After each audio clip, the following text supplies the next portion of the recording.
O que realmente te machuca não é o mundo, mas é a interpretação que você faz do mundo, né? Porque é o máximo que eu posso fazer por mim, é fazer dar certo o que depende de mim. Portanto, foque no que depende de você e pau para outra, né? E vamos em frente.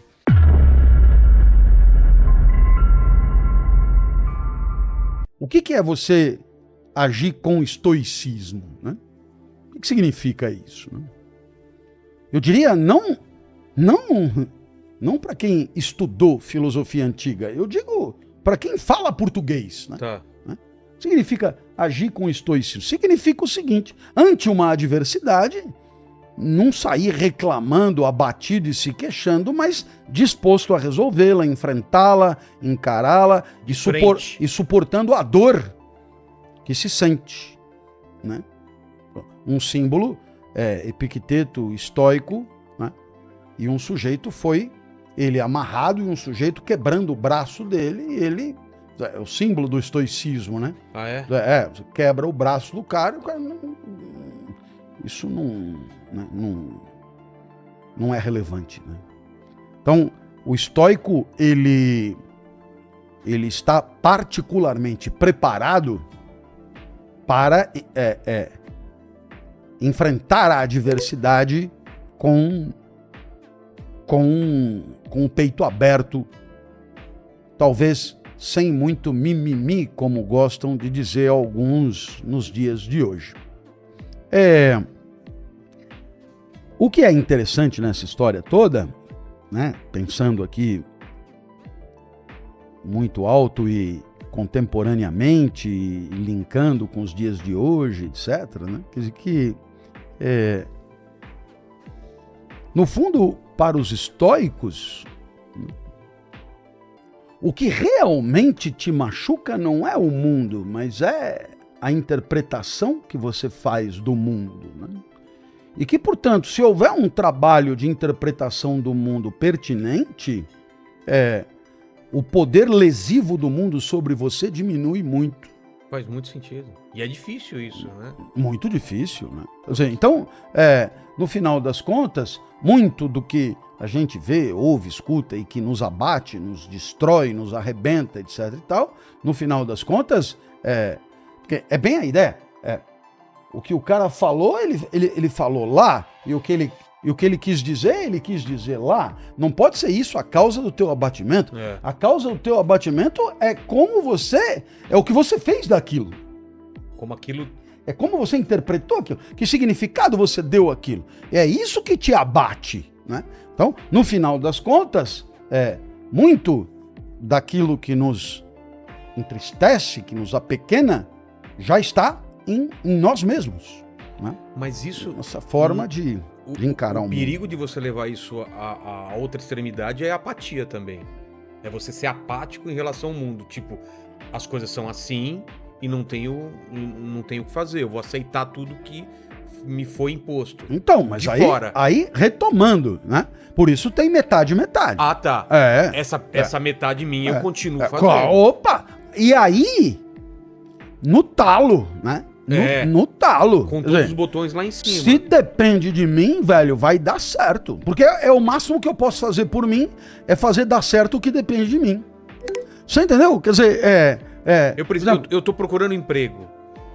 O que depende de mim é eu mandar currículo, eu conversar com as pessoas e me mostrar o mais... entrevista e tal, e eventualmente também depende de você contatos. Abastecer o seu currículo com coisas consistentes, também depende de você, sim, né? Sim. O conteúdo do currículo, papá. Agora, no final, o que o cara enxergou em você, despreocupe-se, né? É bem aquela coisa, vai lá e faça o melhor. O resto não depende de você, né? Te dou exemplo simples. Eu sempre digo aos meus contratantes, vivo hoje praticamente de dar palestras e eu digo aos meus contratantes, a palestra depende de mim. Então, em relação a ela, eu me responsabilizo e... Pelo conteúdo. o que eu vou dizer, como eu vou dizer, com que entusiasmo eu vou dizer, que energia eu vou pôr, e tudo isso tá na minha mão. Agora, se vão gostar ou não, isso eu não posso garantir. E tem a estrutura do local que também precisa estar correta. É, Microfone. Aí já depende Já bem depende menos deles, do palestrante. Mas assim, se vão gostar ou não, eu não sei, porque o cara gostar do que você vai dizer depende muito do seu repertório, da sua trajetória, do que ele espera ouvir, do que ele espera de um palestrante corporativo, do que, etc. E é claro que isso tudo foi forjado em situações de vida que eu não tenho acesso, nem sei quem são aquelas pessoas, não tem como antecipar nada. Então, eu me foco, né? Eu foco no que depende de mim, que é a produção do discurso e a enunciação do discurso. O resto é preciso torcer. Mas os estoicos diriam, nem torcer adianta, porque a sua torcida é irrelevante. Portanto, foque no que depende de você e pau para outra, né? E vamos em frente. Ora, esse é um exemplo que eu adoro, né? E haverá outro também. Eu me lembro que eu nadava numa época de maneira competitiva, né? Numa época bem distante, remota, época de infância, assim, sabe? Campeonato mirim. Sei. Gostava de nadar e era bom. Não era? Nenhum, nem outro. Não gostava e não era bom? É isso. E por quê? Ué, não era bom porque não era. Não, E não gostava porque não gostava. Mas por que não nadava? Porque nadava? Porque meu pai, digamos, entre aspas, me incentivava bastante Entendi. a nadar, né? O que significa obrigar mesmo, né? Tem aquele negócio de asma, de não sei, sabe? Sim. Aquela coisa que é por saúde. Mas aí você dá duas braçadas uma atrás da outra, diz, já aparece alguém, por que não compete, né? E aí, por que não compete? E você já baixa, puta, me meti numa roubada. Porque o esporte competitivo, para ter uma razão de ser, ele precisa do que eu poderia chamar de ilúsio, quer dizer, é a obviedade do valor do troféu, né?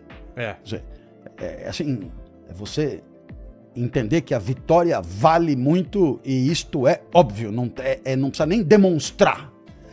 Na hora que você não vê valor nenhum no troféu, então a competição é absurda.